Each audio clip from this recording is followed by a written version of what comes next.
राधे राधे, प्रणाम। हम पूनम अपने यूट्यूब चैनल पूनम सरिता संगीत में आप सबके तहे दिल से स्वागत करते हैं। आज बहुत सुंदर विवाह गीत लेकर आए, आप सब सुने कैसे लाख कमेंट में ज़रूर बताइए। खूब सारा प्यार और आशीर्वाद बनाए रखी, वीडियो ज़्यादा से ज़्यादा शेयर करिए। देखें एक बेटी अपने पिता से का कहा था, ये गाना के माध्यम से आप सब जरूर सुनिए। ऊंची ऊंची बखरी जिनी लो भाया मोरे बाबा, देखली है घरवा दुआर जी।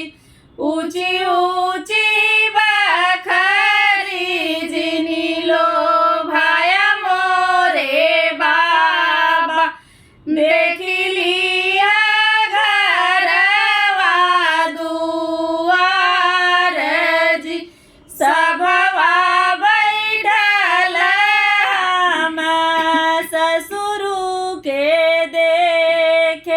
जैसे कि बैठई राजवाड़ जी, सभवा बैठल हम ससुरु के देखे, जैसे बैठई राजवाड़ जी। मचिया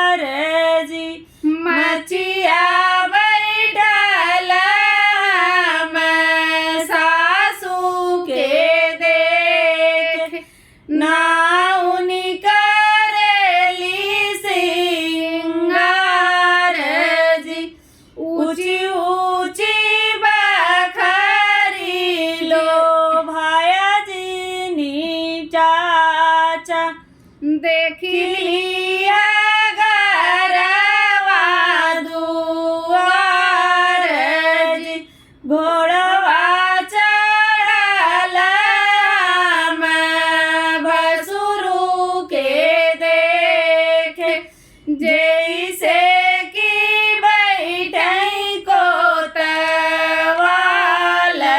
जी। घोड़वा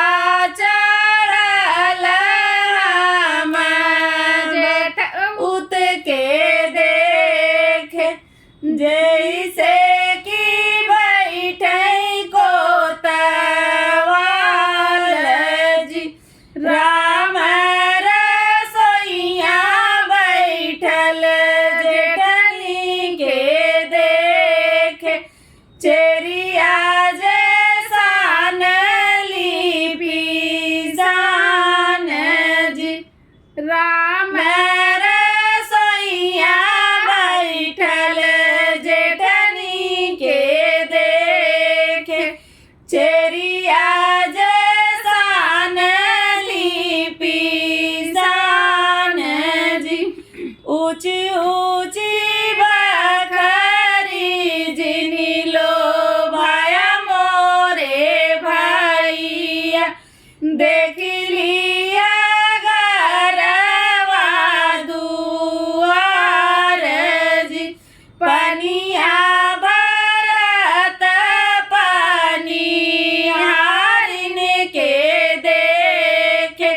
जैसे चलाई रानी वास जी। पनिया भरत पानी हारिन के देखे, जैसे चलाई रानी वास जी।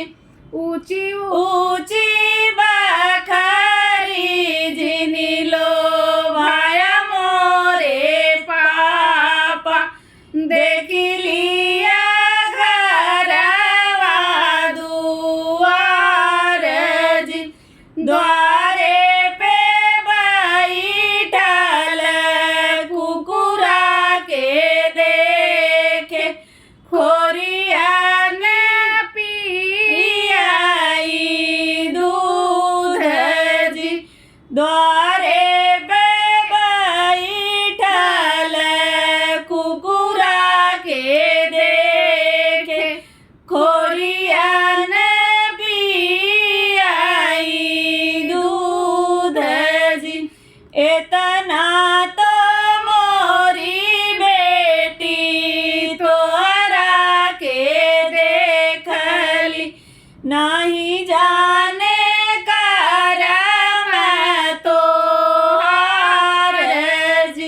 इतना